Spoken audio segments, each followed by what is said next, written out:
não é? É um assunto sobre quando os pais sepultam seus filhos.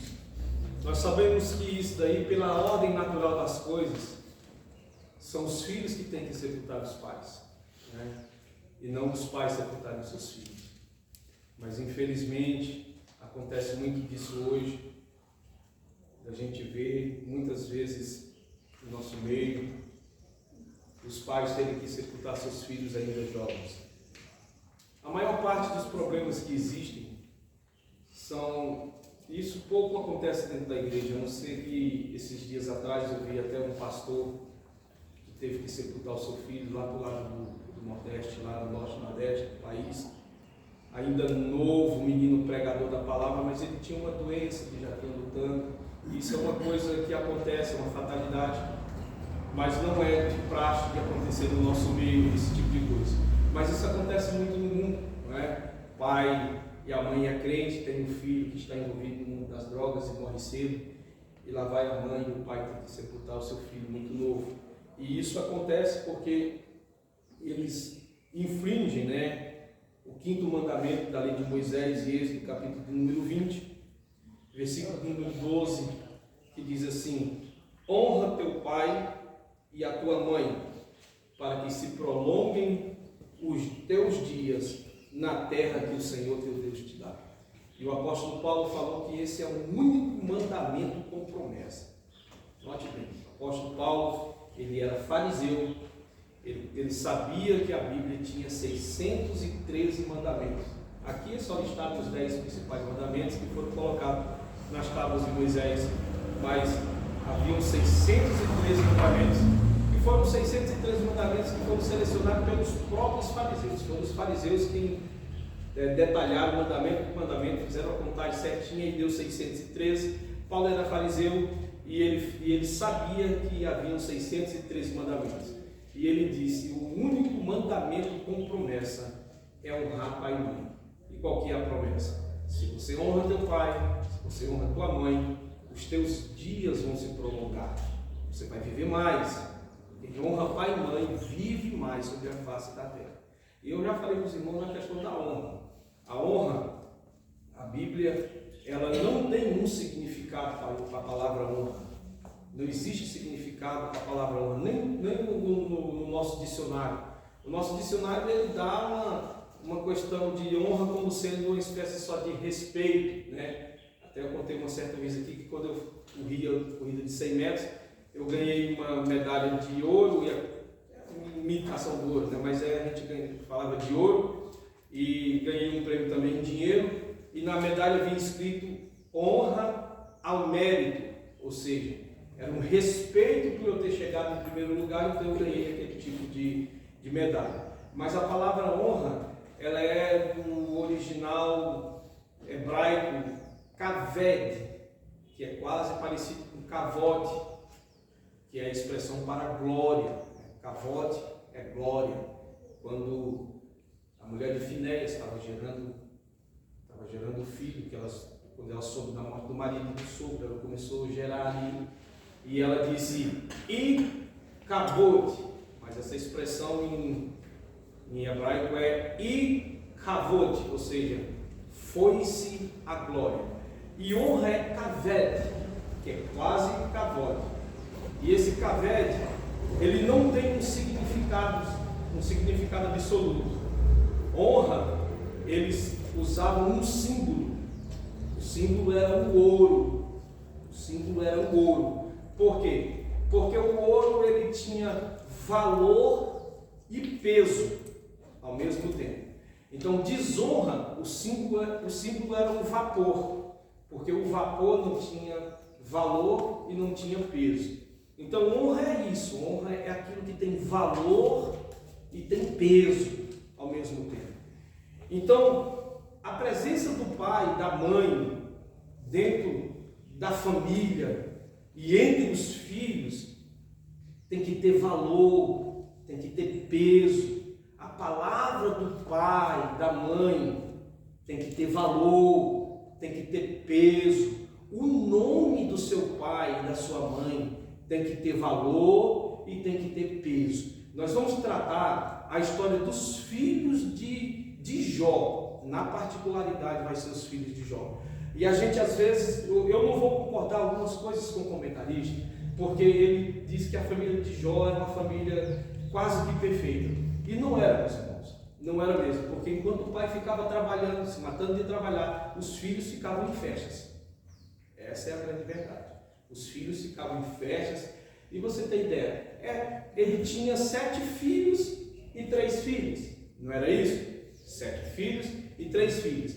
Então, a Bíblia diz especificamente que cada dia havia festa na casa de um. Ou seja, os 7 dias da semana tinha festa na casa dos filhos de Jó. E aí eles traziam as meninas iam com eles. As meninas também se embriagavam e bebiam com ele, que era uma coisa que não era correta naquela época para uma mulher do Oriente. E é isso que a gente vai ver. Uma hora a casa cai, e a casa realmente caiu. Você viu na lição que nós lemos que veio um vento. Essa expressão vento, ela não pode ser entendida como vento, como a gente vê assim um vento normal, e nem como um tufão. Isso daqui é um furacão. Por isso que a BJ, a Bíblia de Jerusalém, ela vai dizer, e um furacão bateu nos 4 cantos da casa. É o fato de você só pensar como que eram feitas as casas. As casas ou elas eram tendas, ou elas eram pedras, toda montada de pedra em cima de pedra. E para vir um vento, irmãos, derrubar uma casa de pedras, daquelas pedronas imensas que tinha que ser muito forte. Então a história explica que não somente veio um furacão, mas veio um terremoto que chacoalhou as pedras, caindo sobre eles, e eles morreram. E nós vamos entrar agora na introdução. O patriarca Jó era um homem próspero, tinha uma família feliz e desfrutava de razoável segurança. Sua esposa era uma mulher dedicada à sua casa e tudo parecia dentro da normalidade, até que a tragédia familiar se abateu sobre a sua casa. Nesta lição, estudaremos a respeito da morte dos filhos de Jó e como a família do patriarca passou por essa tragédia. Veremos que a experiência de os pais sepultarem os filhos talvez seja a experiência mais dolorosa da vida humana e, ao mesmo tempo, como não podemos encontrar na Bíblia a palavra de Deus consolo diante desse quadro. Irmãos, nada consola a morte de um filho. E não existe filhos substituíveis. A gente às vezes pensa assim: poxa, Deus ele restituiu em dobro de tudo quanto Jó antes possuía. Claro que os filhos ele não deu 20, ele só deu 10, ou seja, não foi uma bênção dobrada nos filhos, mas foi uma bênção dobrada na beleza, né? É esse detalhezinho que a gente tem que se ater. Jó ele recebeu o dobro de todas as riquezas, de todas as coisas que ele perdeu, mas os filhos, os 10 que ele perdeu, ele ganhou os mesmos 10. Mas só que os 10 eram filhos formosos, né? Principalmente as meninas dele, as 3 filhas, eram 3 filhas que eram as mais bonitas do Oriente. Então, o detalhe de receber bênção em dobro também está nesse tipo de coisas assim, né? E não é porque nasceram 10 que os outros 10 a gente vamos pensar assim que Jó esqueceu, que Jó disse assim: agora eu me sinto realizado, me sinto feliz, me sinto satisfeito. Não existe. Se eu perco um filho meu, para não apontar para o filho de ninguém aqui, se eu perco um filho meu irmão, eu posso ter 10, não vai substituir aquele que morreu. Aquele que morreu, ele, né, eu tinha uma irmã na nossa igreja lá em São José do Rio Preto, que ela falava sempre isso: eu tenho vários filhos, muitos filhos, que ela recebeu muitos filhos depois, mas ela teve um filho que morreu afogado, uma irmã da igreja nossa lá, e ela disse assim: mas eu não paro de pensar nele, todo ano na data do aniversário eu choro. Então quer dizer, filhos não são substituíveis. E às vezes a gente critica a mulher de Jó. Já vi muito isso aí. Muitas pessoas criticando a mulher de Jó, falando mal da mulher de Jó, dizendo: amaldiçoa o teu Deus e morre. E na verdade, meus irmãos, na verdade, para os irmãos já entender isso aqui, o texto não diz amaldiçoa. A expressão usada ali é Baruch. Baruch Rabá Bishem Adonai, bendito que vem em nome do Senhor. É Baruch. Baruch não é maldito. Baruch é bendito. Ela não disse na verdade amaldiçoa. Ela disse: abençoa esse teu Deus e morre de uma vez. Foi isso, ela disse assim: morre, abençoa. Você já serve esse Deus aí, abençoa ele. Para você ver como as nossas versões, quando elas vêm do original, passam pelo inglês, passam pelo latim, passaram pelo inglês, até chegar no nosso português, trocaram, inverteram a expressão. Da boca da mulher de Jó saiu a expressão abençoa o teu Deus, e trocaram por amaldiçoa só por causa do contexto que ela veio dizer depois.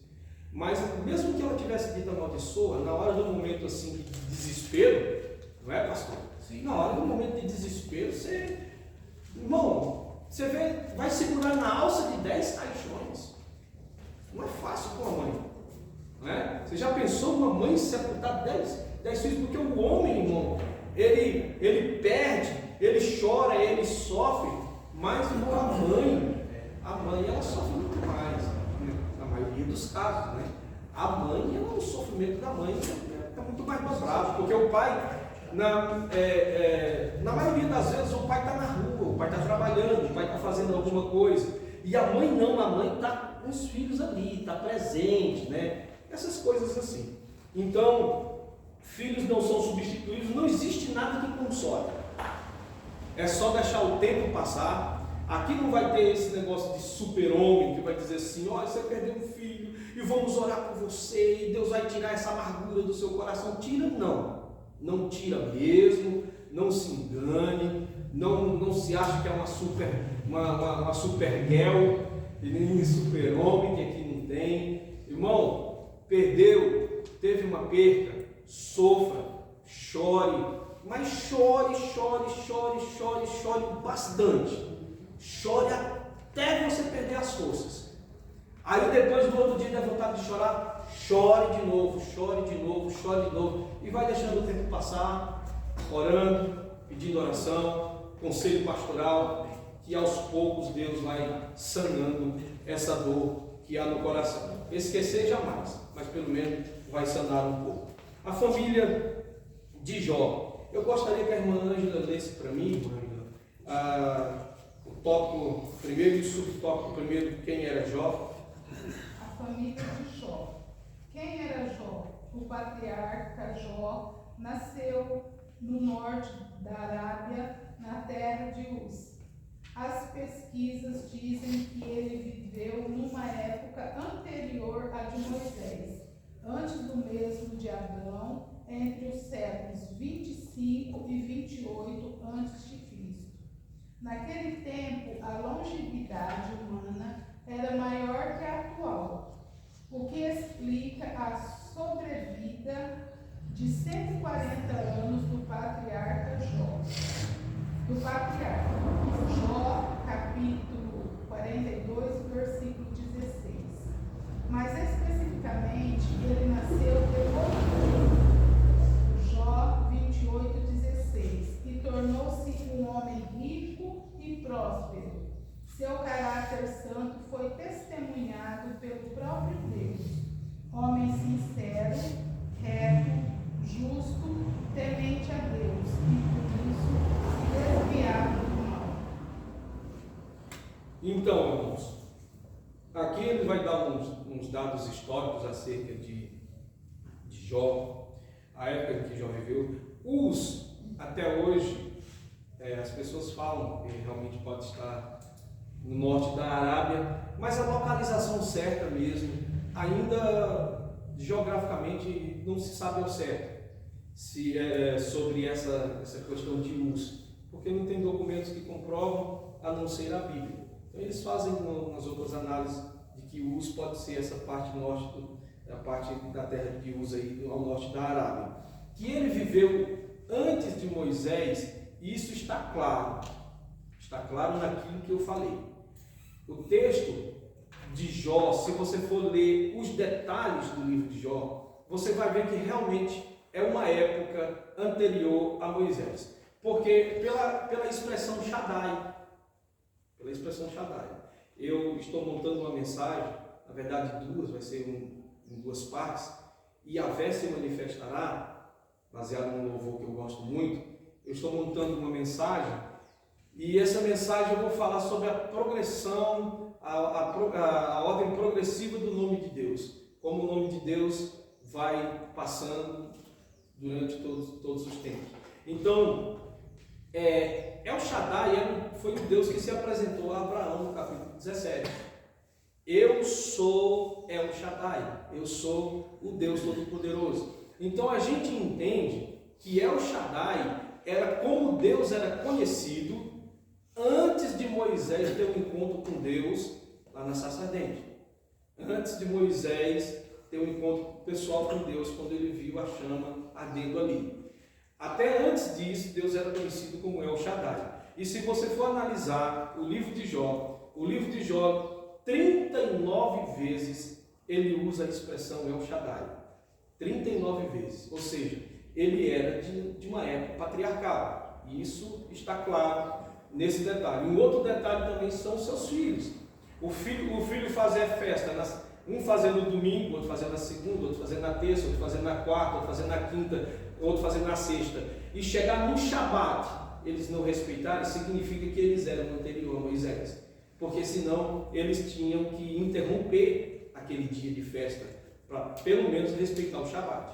Porque o judeu ele respeitava o Shabat. Ele podia ser pecador do jeito que ele fosse.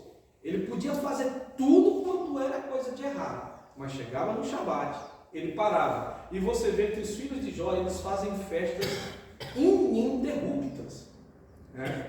A semana toda. Aí chegava no Shabat, festa de novo. Aí quando chegava no domingo, começava na casa do irmão mais velho. Aí quando chegava no Shabat, começava na casa do irmão mais velho. Aí ia fazer aquele rodízio até o próximo Shabat. Quer dizer, eles não guardavam o sábado, significava que eles eram de uma época realmente anterior a Moisés. E quando Moisés se encontra com Deus, lá em Êxodo capítulo 3, versículo número 15, que vai falar sobre esse encontro de Moisés com Deus, que Deus manda Moisés ir conversar com o faraó, conversar primeiro com o povo, para depois conversar com o faraó. Moisés diz assim: sim, mas se perguntarem o teu nome, porque primeiro Deus disse assim: eu sou o Deus de Abraão, o Deus de Isaac e o Deus de Jacó. Então Moisés disse assim: então estou conversando com El Shaddai, porque isso é o Deus dos patriarcas. Quando ele tem um encontro, isso aqui vai estar na minha mensagem, eu não estou pregando isso daí. Quando Moisés tem um encontro com Deus, ele diz assim: não, mas eu não quero saber uma espécie de título seu, El Shaddai. Eu quero saber o seu nome. O seu nome, qual que é o seu nome próprio. Se o Senhor é Deus, o Senhor tem que ter um nome. Todos têm nome. Qual é o seu nome próprio? Assim como eu me chamo Fábio, como você se chama Wanderson. É isso que Moisés queria saber. Qual que é o seu nome? Aí ele disse assim, para que quando eu chegar no povo, o povo perguntar em nome de que Deus você veio. Aí ele disse assim: fala para o meu povo que eu sou o que sou. Anigu, eu sou. Ele diz assim: eu sou o que sou. Ele estava dizendo no tetragrama: eu sou Yahvé. Eu sou Yahvé. Que foi traduzido erroneamente pelas nossas Bíblias por Jeová. Eu sou Jeová. Mas eu sou Yahvé. Então, daí por diante, Deus é conhecido como Yahvé. Então, se você pegar a sua Bíblia King James, por exemplo, todas as vezes que aparecer a expressão Senhor, ela vai traduzir por Yahvé, principalmente as versões mais antigas. Mas isso ele era realmente anterior a Moisés. Outras coisas, ele tinha duas qualidades que falavam de Jó, como ele seria diante de Deus, e duas qualidades que ele era diante da sociedade. que é uma coisa que eu quero fazer uma aplicação pessoal para nós hoje, né? Ele tinha duas qualidades. Ele foi o próprio Deus quem deu testemunho dessas duas qualidades que Jó tinha: homem reto, sincero. Essas são duas qualidades que nós temos que ter diante de Deus: retidão e sinceridade. É tanto que quando Deus ele ia escolher um rei, a Bíblia diz que ele escolhia aquele rei, e quando o rei era um rei bom, a Bíblia diz que fez o que era reto, não é assim? Fez o que era reto aos olhos do Senhor. Então, essas duas qualidades é como nós temos que ser diante de Deus. E as outras duas qualidades, justo, temente a Deus. Justo e temente a Deus é uma expressão só, é uma força de expressão, e que se desvia do mal, é a nossa qualidade diante da sociedade. Tá? A sociedade tem que nos observar assim, tem que olhar para o crente e dizer: aquele ali é justo, aquele ali é temente a Deus. E tem mais uma coisa: ele é um homem que se desvia do mal. A Bíblia diz que o avisado, ele vê o mal e se esconde. Então tem que ter essas qualidades, né? A esposa de Jó, falamos um pouquinho, mas vamos continuar falando mais, né? Mas nós já adiantamos um pouco. Então, como já adiantei um pouco, vou eu ler mesmo. Tudo que se sabe a respeito da esposa de Jó é o que está registrado no capítulo 2 do livro. Ela ganhou a fama de uma mulher insana e ambiciosa por causa da perda de todos os bens materiais e dos filhos que foram mortos por uma tragédia. Ainda Jó foi vítima de feridas purulentas, né, das quais ela teve repugnância. Todavia fazia seu papel de esposa, não abandonando o patriarca. Indiscutivelmente a esposa de Jó foi perdendo a paciência diante da provocação do seu esposo. Seu desespero afetou sua fé, a ponto de levá-la a declarar para o seu marido: amaldiçoa a Deus e morre. Esse detalhe amaldiçoa. Depois, se os irmãos quiserem, eu tenho no meu celular aqui, tá? A versão do hebraico, palavra por palavra, eu posso mostrar, clicar em cima da palavra amaldiçoa, que ela não vai estar amaldiçoa, vai estar Baru, é bendito, né? Ela teve 10 filhos com Jó, e como não se deixou influenciar pela proposta desesperada de sua esposa, o patriarca suportou tudo, até que Deus virasse a sua sorte e transformasse o mal em bênção. Veja bem, meus irmãos, para ela não era difícil, não era fácil, era difícil. Você olhar e ver seus filhos mortos, teve que sepultar, a Bíblia não fala, mas ele teve que sepultar os filhos, sepultou todos os filhos. Ver o marido naquela situação, com feridas purulentas, né? Eu já falei para os irmãos aqui, vou repetir: a doença de Jó, ela é traçada pela medicina como furunculose estafilocócica generalizada. Quer dizer, ele tinha furúnculos da planta dos pés até o alto da cabeça. É furúnculo. Quem teve furúnculo sabe que debaixo da axila você tem que ficar com o braço assim. Quem teve na região das nádegas tem que dormir de bruços, não consegue, dá uma febre terrível. E Jó, ele tinha furúnculos em toda a parte do corpo. A Bíblia diz que o hálito de Jó era insuportável. Então a esposa dele não, porque o hálito dele era podre. Ele estava sempre com uma febre alta demais. Então aquilo ficava fazendo com que ele perdesse a paciência. E aí ele vai contando na cabeça, e a decisão é dele mesmo de ir para o lixão da cidade. Tá?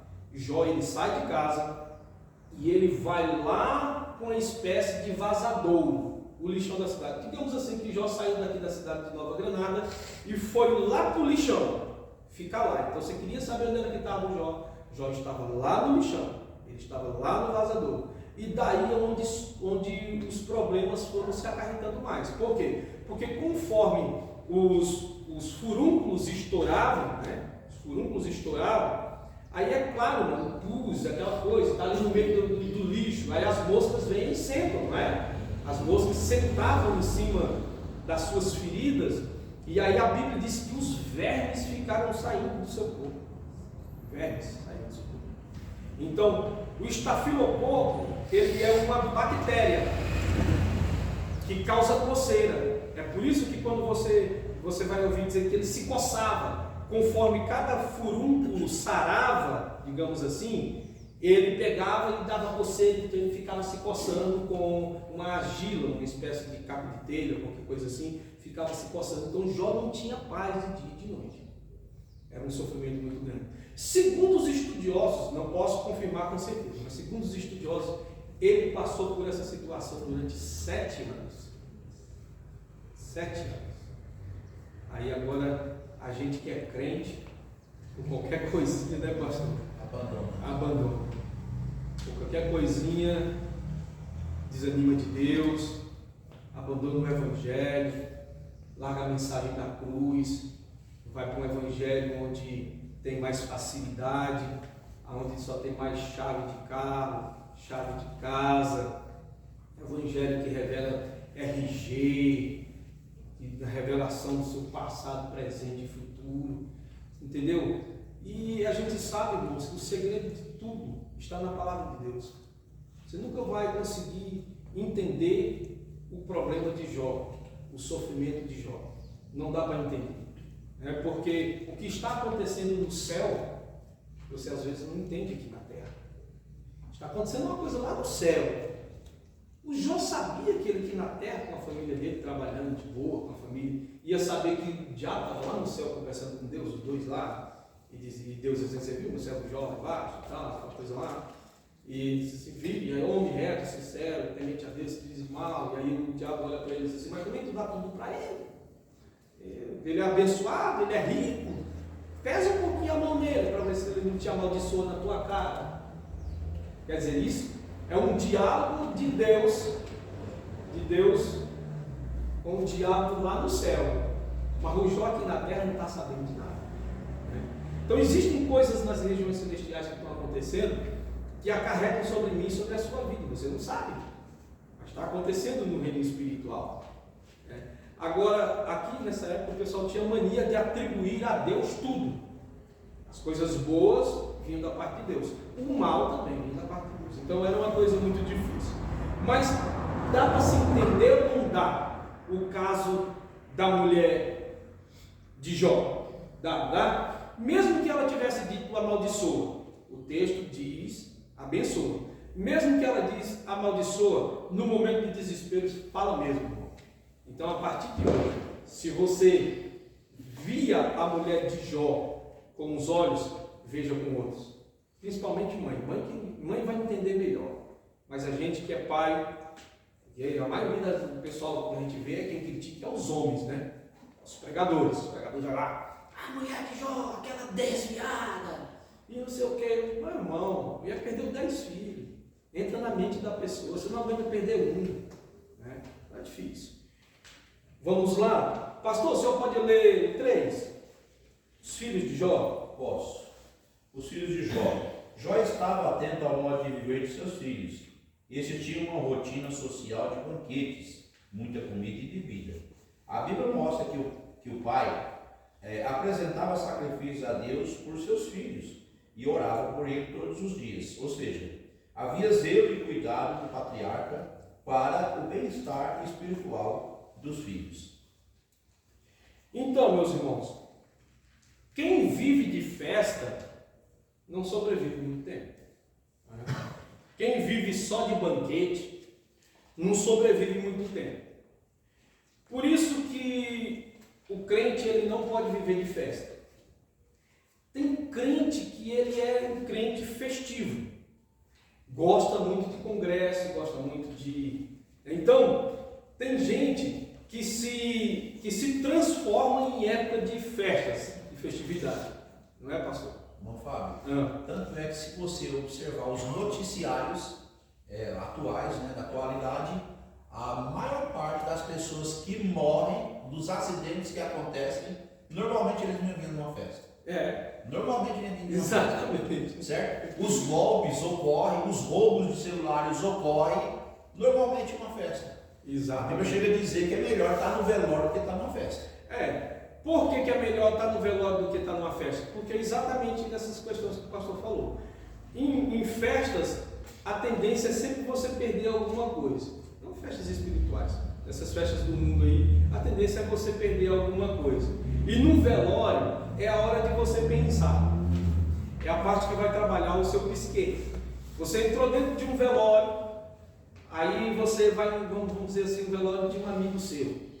Pessoa que era seu amigo, morreu, está ali deitado, ele morreu de acidente de carro. Aí ele está lá deitado no paletó de madeira. Aí você chega lá, olha para ele, começa a recordar todas as coisas, né? Começa a relembrar da amizade de vocês. Aí você já sabe, porque era seu amigo, você já sabe que ele morreu por uma imprudência de trânsito. O que você vai fazer depois? Você vai sair do velório, vai entrar no seu carro, quando chegar no parque você para. Aí quando chegar no amarelo do semáforo, você... tá amarelo, dá tempo de passar. Não, você para. Porque o velório faz você pensar. O velório faz você pensar que o erro que aquela pessoa cometeu, seu amigo, seu colega, seu conhecido, seu vizinho, você não pode cometer o mesmo. Porque senão você vai morrer prematuramente. Então é melhor você ir para um velório do que você ir para uma festa. Nessas questões realmente é uma grande verdade. Na questão espiritual sobre festa, é que eu já vi muitas pessoas que elas parecem que se renovam. Digamos assim, tivemos recentemente os Gideões Missionários da Última Hora, certo? Eu assisti quase que todo, estava parado mesmo em casa, assisti quase que todos os pregadores dos Gideões. Eu gosto muito de ouvir pregadores. Então assisti os Gideões, e aquilo, tem muitos amigos meus que vão muitos. Parece que eles encontraram o Deus da sarça naquela festividade, entendeu? Parece que eles encontraram o Deus da sarça. Aí eles vêm, parece que eles vêm assim, movendo o sobrenatural, pisando nas nuvens. Parece que alguma coisa aconteceu ali no congresso, eles vêm assim, que não tem nada que pare na frente deles. Só que tem uma coisa, eles vão chegar na congregação, eles vão se deparar com o seu pastor, vão se deparar com a pregação arroz e feijão, vão se deparar com aquele culto, vão se deparar com a mesma banda, vão se deparar com os mesmos louvores, vão se deparar com os mesmos irmãos. É aquela mesma irmã que canta, aquele mesmo irmão que canta, é o mesmo pastor que prega, é o mesmo evangelista que às vezes prega. É isso, entendeu? É o irmão Juninho que está sempre cantando o seu louvor. Isso é o que conta. Avivamento é isso. Você tem que ser avivado observando essas coisas e não indo para festas. Não ser crente de festa, crente de banquetes espirituais. Estou falando parte espiritual, banquetes espirituais. Não, você tem que viver o aqui e o agora. É a mensagem que sai daquele púlpito que tem que surtir efeito sobre você aqui. É isso. É isso que tem que te avivar cada dia mais. Senão você cai no tédio. Cai no ócio do tédio. Eu fico entediado. Sabe? O Jonas dentro do barco, tudo entedia e tem que fugir da presença de Deus. Aí está lá dentro do barco lá, e dormindo, um sono sossegado, o barco afundando e ele dormindo, e os ímpios fazendo culto para os seus deuses e o crente dormindo. Entendeu? O crente dormindo. Por quê? Por causa do tédio. Crente não pode cair no tédio. Crente tem que ser avivado todo dia. Você tem que ter avivamento todo dia. Você tem que entrar na casa de Deus. É claro que vai ter dia que você não vai estar bem, eu não estou bem todo dia, né? Mas os dias que você puder dar aquele culto excelente a um Deus sobre excelente, dê esse culto, porque Ele é merecedor de toda honra e de toda glória. Amém, irmãos? Vamos pular para o tópico de número 2. Você está com a revista, irmã? Está com a revista? Você pode ler o tópico de número 2 para a gente? Lidando com a morte dentro da família, e o subtópico 1. Lidando com a morte dentro da família. Jó e sua esposa foram surpreendidos pela morte dos filhos. Os versículos 18 e 19 relatam o momento em que a notícia da morte de seus filhos chega à casa de Jó. Quando tudo parecia normal, a morte os surpreendeu. Todos os seus filhos morreram. Deus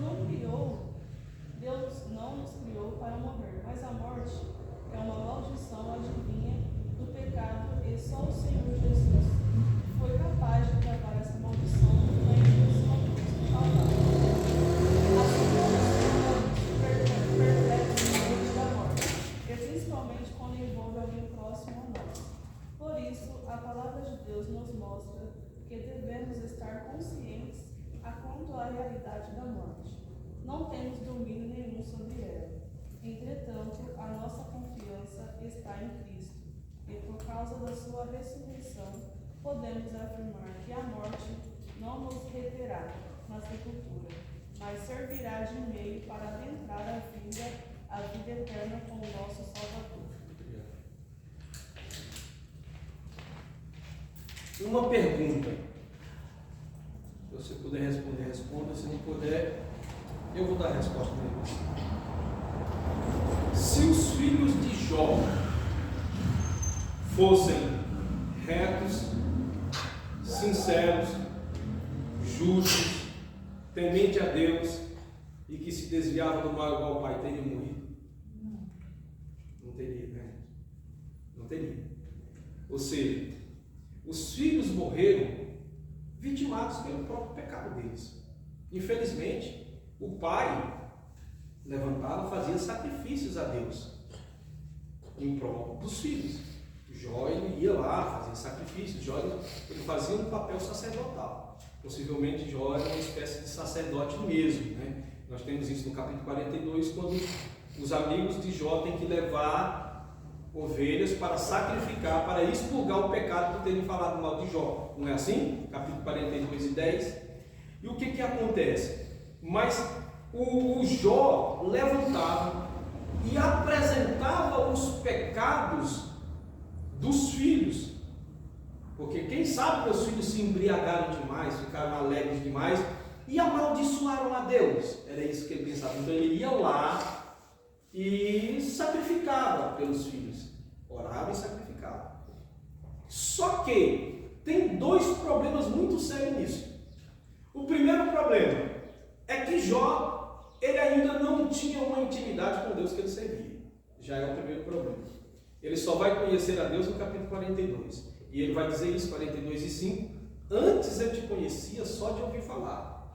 Agora os meus olhos te contemplam. Agora os meus olhos te veem.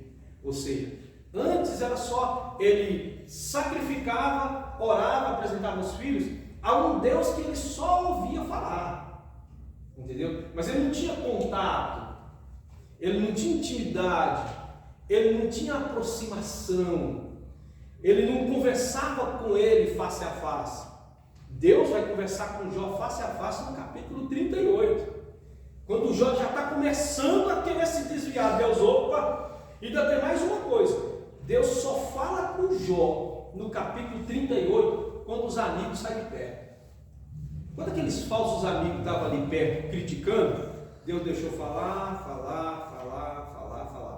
Dos 7 anos que Jó sofreu, segundo os estudiosos, estes 7 últimos dias que os amigos passaram foram os 7 últimos dias do sofrimento. Então a Bíblia vai relatar os 7 últimos dias do sofrimento. E o judeu, ele pensava isso, que era como se fosse, vamos dizer assim, vou usar uma expressão hoje conhecida dentro do catolicismo, é como se eles fossem ficar com Jó, já analisando, pensando que Jó já ia morrer mesmo, e já estava ali para celebrar a missa do 7º dia. É isso, só para os irmãos entenderem. Claro que nós não acreditamos em missa, mas era um detalhe assim, era o 7º dia, eles ficaram, primeiro dia ele vai tombar, segundo dia ele vai tombar, ele vai cair, aí ia atormentando ele e nada dele cair. Aí quando os amigos se queixaram, resposta vai, discussão vem, muitas discussões filosóficas, muito boa, muito profunda no livro. Eles saem, quando os amigos saem, Deus chega. E Deus chega em quê? Num furacão. O que derrubou a casa de Jó? Um furacão. Deus chega num furacão. Aí ele já se espanta. Aí Deus já faz uma pergunta para ele. Eu vou te fazer umas perguntas e eu quero que você me responda. aonde você estava quando eu criei o mundo? Aonde você estava? Aonde você estava quando eu criei o mundo? E aí foi só quebrando, né? É que nem diz um rabino, nesse dia o Jó, ele ganhou o concurso nacional do Não Sei. Bom, Fábio, eu quero fazer uma citação aqui. Sim, pode eu fazer. quero que o irmão até me ajude, porque eu esqueci Se eu souber, nome olha aqui que eu acabei esquecendo. Ah. Mas aparece no livro de Jó a única citação a respeito da... Quando Deus fala com Jó, eu arrepio inteiro, porque eu sinto a presença de Deus. Deus falou com Jó de uma forma tão especial que ele cita o seguinte: pode se colocar, você pode... O irmão vai me ajudar a lembrar, peraí, que minha mente está um pouco fraca. Mas você pode colocar um anzol no beiço do Crocodilo? Lá dá-se a entender que é o crocodilo. Leviatã. O Leviatã. Então o Leviatã, pelo que Deus fala, era um animal muito poderoso. E Deus fala passando para Jó: será que você pode colocar um anzol nele? Você pode cutucar ele com um graveto? Então Deus mostra, vamos dizer assim, nessa parábola, o poder de Deus, para Jó. Ele mostra o seu poder para Jó, que esse animal não tem como domar, mas Deus doma esse animal. Então, como Jó ele viveu numa época pós-diluviana, dinossauros já não existiam mais. Não. Então, o que acontece? O que mais pode ser mais claro aí é que o Leviatã ele era uma espécie de rinoceronte ou o hipopótamo mesmo. Era um hipopótamo. Na minha concepção, o Leviatã aí, pelo menos no livro de Jó, tem outros, o monstro dos mares, tem outras versões da Bíblia, que também eles conciliam ao Leviatã, mas no caso do livro de Jó, é o hipopótamo, tá? Só para os irmãos ficarem entendendo isso aí. É o hipopótamo que é esse monstro aí, o Leviatã. Porque realmente, irmãos, você não coloca um anzol no hipopótamo. Ele é dócil quando você vê ele de longe. Se você se aproximar, ele é muito violento, E não é tão simples de você assistir National Planet lá e ver quantos africanos morrem vítimas de hipopótamo. Eles correm muito e eles, 80, 90. O peso deles, eles ainda morrem. Com o peso deles, mas é que como ele é grande, as passadas, você dá 5 passadas, ele dá uma, Você dá 5 passadas, ele dá uma, e ele te alcança, pisa, mata, e ele só mata, porque ele não come, ele só come capim. Mas o monstro Leviatã, realmente, ele é o hipopótamo aí. E o que acontece? Os filhos de Jó morreram vitimados pelos seus próprios pecados. É o que a Bíblia diz. Do que se queixa o homem? Senão dos seus próprios pecados. Se fossem filhos prudentes. Então, irmãos, às vezes a gente vê, lá em Campinas, aqui é rapidinho, um rapaz entrou para o mundo do tráfico. A mãe dele era da Deus é Amor. E ele entrou para o mundo do tráfico, mas ele era tão ruim, mas tão ruim. A mãe, uma mulher de Deus mesmo, aquela irmã da Deus é Amor mesmo, de Deus mesmo. Eu conhecia ela, uma mulher, uma serva muito abençoada. Mas o filho era ruim. O filho era mais ruim do que falta de fôlego. O filho era ruim. É demais. Ele era tão ruim que eu falo para os irmãos, eu vinha com a Bíblia, assim, eu e a minha esposa, eu vinha com a Bíblia, eu vinha da igreja, aí eu baixava as cabeças assim, podia passar perto dele. Se eu olhasse assim para o lado dele, ele está olhando o quê? Baixa a cabeça quando for olhar para mim. Desse jeito, aí a gente baixava a cabeça. Ele era ruim. Aí o que aconteceu? Encheram ele de bala. Aí ele escapou. Ficou paralítico, sentado numa cadeira de roda. Na verdade, ele não estava nem na cadeira de roda, estava com 2 moletas. E você está pensando que ele ficou bom? Ele piorou. Aí foi que ele virou um demônio em pessoa mesmo. Ele era um terror do bairro. Ele era um terror. Ele tinha uma molecada que fazia roubo de residência. Só que a hora ele roubou uma residência de um traficante mais poderoso. Aí esse traficante foi lá. Ele estava dentro de um bar. E tinha um filho da irmã da congregação que estava lá tomando um vinho dentro do bar. Aí, quando ele viu os caras chegando, ele soltou as boletas, catou no irmão, os caras chegaram e tal, enchendo o irmão da congregação de bala. Que ele botou o irmão de escudo. Aí o irmão da congregação caiu do lado, também não morreu não, esse irmão, da congregação. Mas aí o pessoal arrastaram ele para o lado de fora lá, isso um quarteirão abaixo da minha casa, eu escutando os tiros. Aí deram uns 20 tiros nele, e deixaram ele caído lá. Aí quando os bandidos já estavam montando na moto e indo embora, ele se sentou e disse: tô vivo aqui, vocês nem para matar serve, vem terminar o serviço. É ruim ou não é ruim? Aí foram lá e terminaram de encher. Aí lá vai a irmã da congregação, Deus é bom. Oh meu Deus, ressuscita o meu filho, ressuscita o meu filho. Eu digo: não, ressuscita não, meu Deus.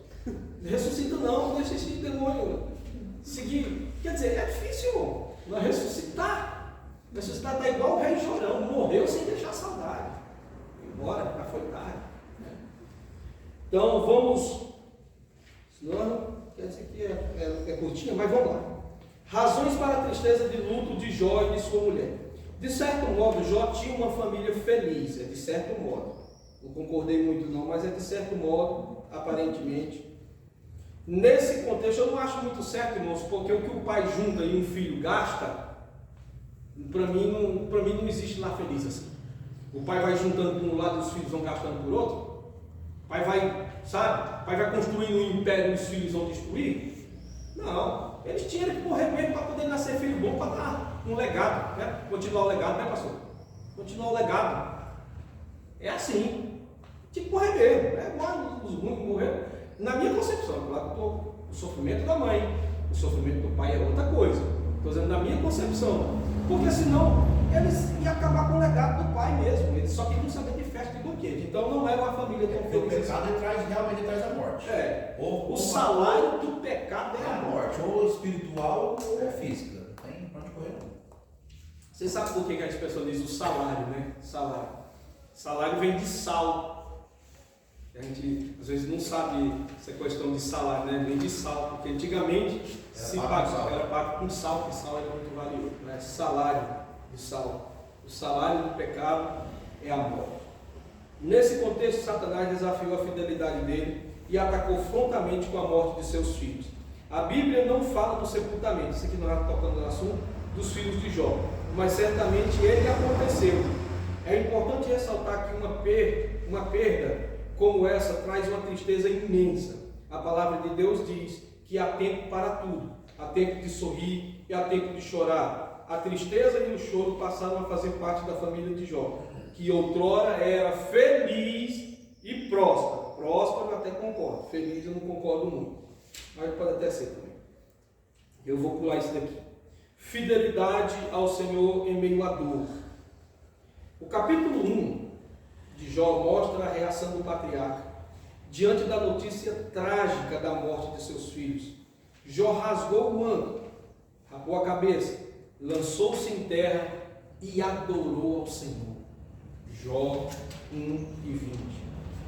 Isso mesmo, Jó adorou a Deus. Ele até frisou.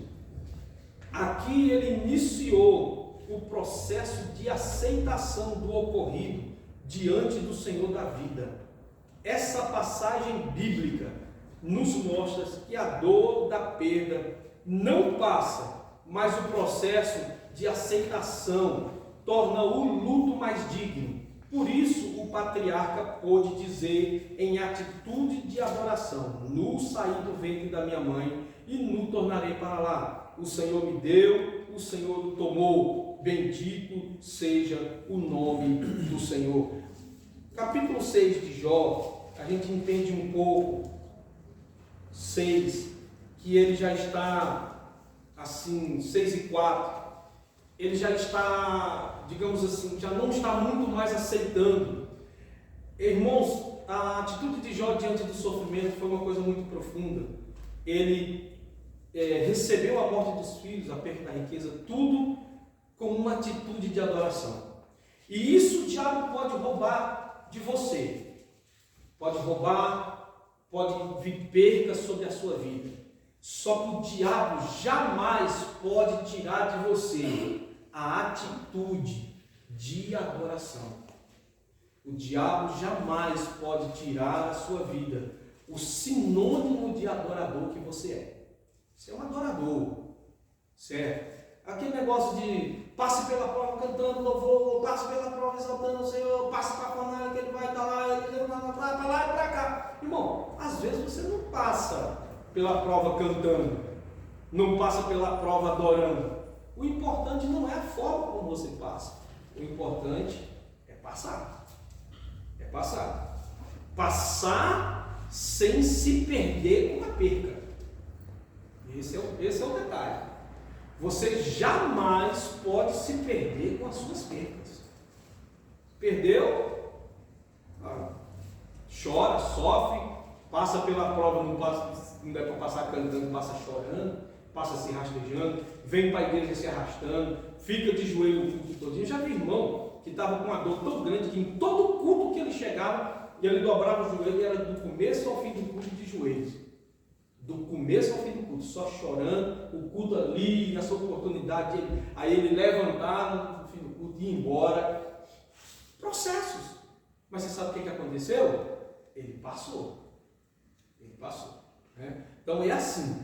Você não pode jamais se perder com as suas perdas. O versículo de número 4 diz assim: porque as flechas do Todo-Poderoso estão em mim. Todo-Poderoso é El Shaddai, né? Porque as flechas do Todo-Poderoso estão em mim, cuja ardente veneno suga o meu espírito. Os terrores de Deus se armam contra mim. Né? Você sabe o que ele está dizendo aqui? Ele está dizendo que nessa época, os irmãos sabem, não existia ferro, então as lutas, na maioria das vezes, eram de lanças de madeira, de arco e flecha. Então as pessoas passavam uma espécie de veneno na ponta das flechas, passavam uma espécie de veneno, e quando atiravam as flechas, uma flecha pegava, a pessoa às vezes até arrancava a flecha na hora, mas o veneno ficava. Aí aos poucos adoecia e morria. Era assim que eles faziam na época. Então Jó está dizendo assim: Deus está tirando flechas sobre mim, todas elas com veneno. Flecha, primeira flecha, minhas riquezas. Segunda flecha, meus servos. Terceira flecha, meus filhos. Quarta flecha, minha saúde. Aí ele disse assim: atirou flecha sobre mim e eu estou sentindo veneno. Ou seja, ele já estava sentindo muita dor. Aqui Jó ele já está passando por uma depressão muito profunda. Mas o importante, irmãos, é que no capítulo 42 ele vai dizer: eu sei que nenhum dos teus planos podem ser frustrados. Nenhum dos teus planos podem ser frustrados. Ou seja, ele diz: eu sei que o Senhor tudo pode. Porque antes ele usava o nome Todo-Poderoso aqui, mas ele ainda não conhecia. No capítulo 42 que ele disse: agora os meus olhos te veem. Ele diz assim: eu sei que o Senhor tudo pode. Reafirmo que o Senhor é todo-poderoso. E que nenhum dos teus planos, nenhum dos teus projetos vão ser frustrados. Então aí ele reconhece mesmo. Mas aqui é só para mostrar o quanto ele já estava. Porque no capítulo 13 ele vai dizer: ainda que ele me mate. Acho que, se eu não me engano, 13 e 15, ou é 14 e 15. Capítulo 13, 14 e 15. Ainda que ele me mate, falando de Deus, nele eu porei a minha esperança. E depois, lá na frente, capítulo 19, versículo número 25, ele vai dizer: eu sei que o meu Redentor vive e que por fim se levantará sobre a terra. Quer dizer, é muita confiança em Deus, né? Teve os abalos, teve, normal. Tanto de perder o tempo. Só que Jó foi aquele que não se perdeu com as suas perdas. Então não se perca com suas perdas. Vamos lá. Quem é que pode ler agora? Para a gente, os cristãos e o luto. Não culpar a Deus. Não culpar a Deus. Eu vou ler.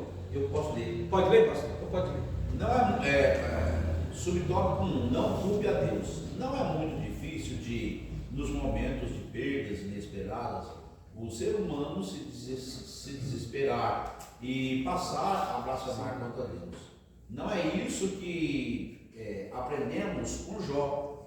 O antigo patriarca nos ensina a viver a confiança em Deus, mesmo no momento delicado da morte inesperada de um ente querido. Nem sempre saberemos o motivo da morte de uma pessoa amada ou de um determinado sofrimento. Há mistérios na vida que não conseguimos desvendar na terra. O próprio livro de Jó não revela porque os seres humanos sofrem. O que o livro nos ensina e encoraja é suportar o sofrimento com paciência, achando-se fiel nos caminhos do Senhor diante do processo do sofrimento imerecido. Haverá um dia em que tudo estará patente diante dos nossos olhos. Meus irmãos, primeiro que vai sair na folha, nossa, eu esqueci de uma coisa. Eu estava em jejum, aí tomei, quebrei o jejum.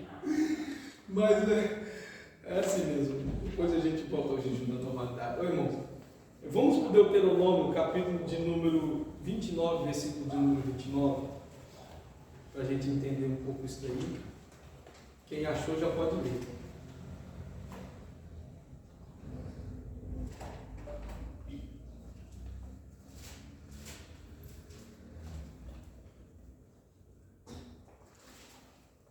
Deuteronômio? 29 e 29. Que é só para a gente entender que ele diz que há mistérios na vida que não conseguimos desvendar na terra.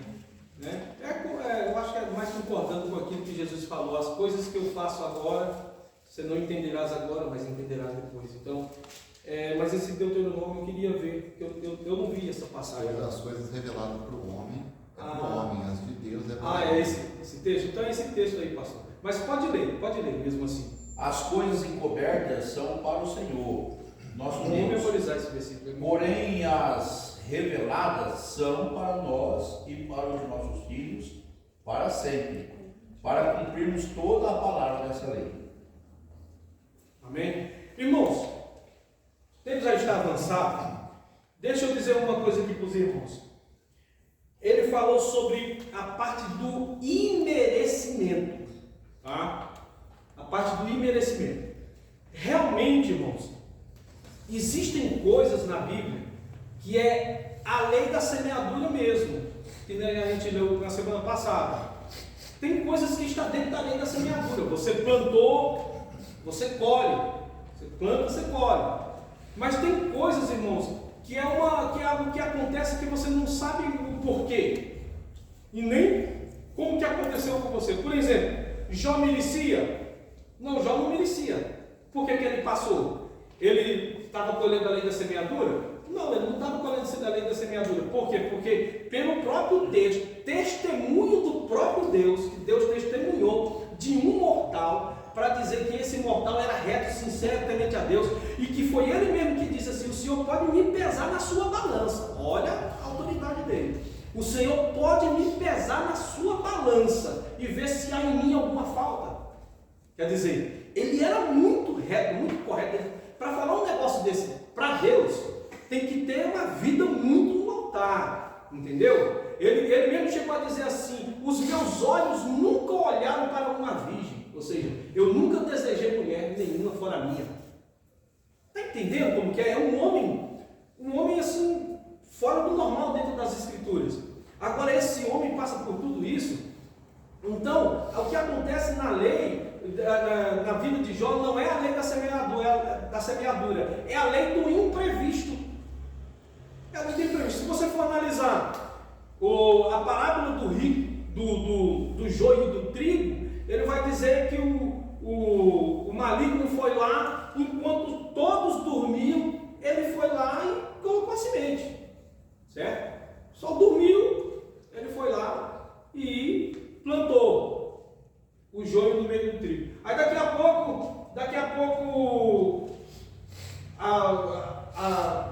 chega a época da colheita, começa a crescer a plantação, o plantio começa a crescer. Aí eles olham aquele lá e vê o joio no meio do trigo. Aí eles dizem assim, mas o que aconteceu? Eu plantei só trigo. Eu não plantei joio. Eu plantei só trigo.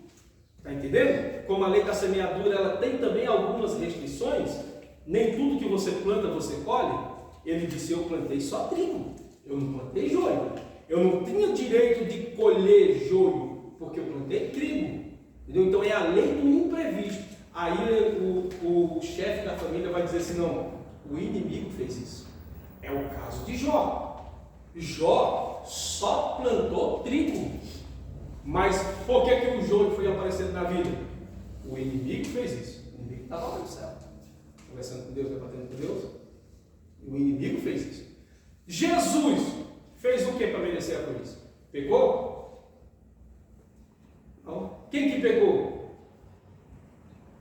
Eu e você. Né? Mas ele não. Ele era cordeiro inocente. Ele não pecou. Ele não merecia a cruz.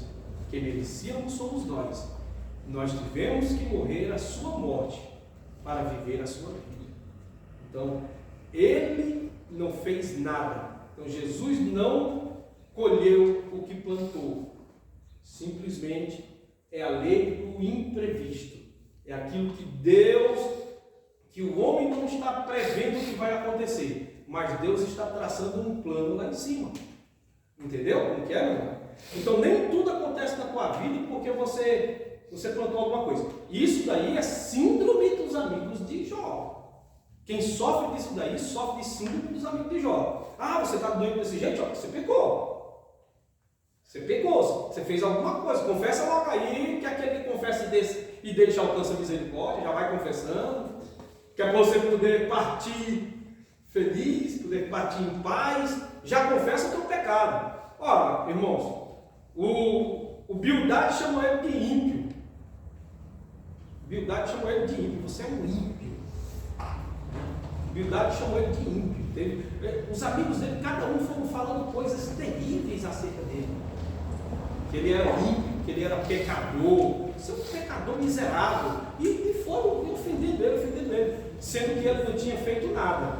Você sabe o que acontece? Se você for analisar o capítulo 42, eu já estou terminando. Se você for analisar o capítulo 42, Deus manda pegar 7 cordeiros e levar para o Jó poder sacrificar os 7 e orar para os amigos para eles alcançar perdão. Por que 7 cordeiros? Por que 7 cordeiros? É o número da Perfeição. O número da perfeição e pelo número de dias que eles ficaram. Você vai tombar, você vai cair, você vai tombar, você vai cair, entendeu? Então, pelo número de dias que eles ficaram lá, né? E é claro, é o número da perfeição de Deus. Sem o número 7, realmente, né? Mas é o número da perfeição. Agora tinha que ser 7 cordeiros por causa dos 7 dias que eles ficaram dizendo: Jó vai morrer, Jó é ímpio, Jó é perverso, Jó é mau. 7 dias na cabeça do Jó. O Jó disse assim: rapaz, vocês estão aqui, vocês vieram aqui para me consolar ou foi para me matar? Né? Vocês vieram aqui, foi para isso, foi para me matar?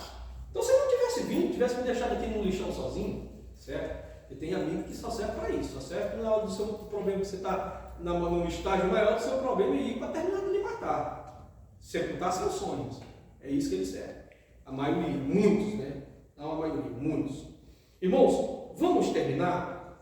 Eu acho, mas o importante de tudo isso é não culpar a Deus, né? Eu vou ler, tá, pastor? Vamos terminar um pouquinho mais cedo, por causa do café. Eu vou ler e talvez fazer alguma explicaçãozinha final e nós terminamos. Subtópico 2 e 3 eu já vou ler junto. Vivendo o luto. Com o patriarca Jó, aprendemos que o crente em Jesus não deve ser indiferente ao luto, pois psicologicamente isso não é saudável. Tá vendo, meu irmão? Aquilo que eu falei. Psicologicamente, você não pode ser indiferente ao luto. Tá de luto, irmão? Chore. Homem não chora. Homem não chora. O filho está lá dentro do caixão. Homem não chora. Homem não chora, homem não chora. Que homem não chora, meu irmão? Me fala uma coisa, faz uma pergunta para você. Tinha necessidade de Jesus chorar diante do túmulo de Lázaro? Tinha necessidade? Não tinha. Por que não tinha? Porque ele já sabia que ele iria ressuscitá-lo. Ele já sabia. Antes de sair o trajeto da viagem, ele olhou para os seus discípulos e disse assim: nosso amigo Lázaro morreu, mas eu vou lá ressuscitá-lo. Ele já sabia que ele ia ressuscitar Lázaro. Ele já sabia. Então é mais ou menos assim. Aí Jesus está lá, aí vê todo mundo chorando, aí começa a chorar. Começa a chorar. Aí o anjo olhou assim: ô Jesus, para de merda, rapaz. Que é isso? Você já sabe que você vai ressuscitar o homem, você precisa estar chorando? Você não já vai ressuscitar ele? Você vai chorar por quê? Vai chorar por quê? Por causa que o apóstolo Paulo diz: alegrai-vos com os que se alegram e chorai com os que choram. Ele sabia que ele ia ressuscitar o Lázaro, mas ele chorou porque ele viu todo mundo chorando. Então todo mundo chorando, ele vai chegar lá cedo. Homem não chora, homem não chora. Não, viu todo mundo chorando, chorou também, certo? Alegrai-vos com os que se alegram, chorai com os que choram. Irmãos, o sofrimento do seu irmão é o seu sofrimento também. A alegria do seu irmão é a sua alegria também, não é? O choro do seu irmão tem que ser o seu choro também. Amém? Vamos terminar então. Eu vou só ler e partir para deixar as considerações finais para o pastor. Diante da dor da família de Lázaro, eu já vou lá para o finzinho, do vivendo o luto. Diante da dor, porque essa parte eu frisei, por isso que eu vou ler. Diante da dor da família de Lázaro, nosso Senhor agitou-se no espírito, comoveu-se e chorou. Foi por isso que eu expliquei isso. O subtópico 3, mantenha a esperança. Vimos que é saudável manifestar emoções próprias do período de luto, mas também é verdade que o crente que não deve se desesperar como quem não tem esperança. 1 Tessalonicenses capítulo 4, 13. É preciso levar em conta que o período do luto dura em média 6 meses. Isso é cientificamente comprovado, tá, irmãos? Então esses 6 meses, aproveita para chorar e sofrer bastante, porque vai durar 6 meses mesmo. Tem até um nome técnico para isso que eu esqueci. É os 6 meses de luto, né?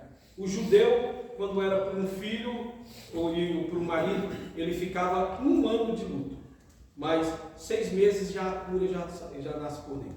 Se após esse período a pessoa não consegue voltar às atividades, aí veja bem, é o que ele frisou aqui, foi muito importante.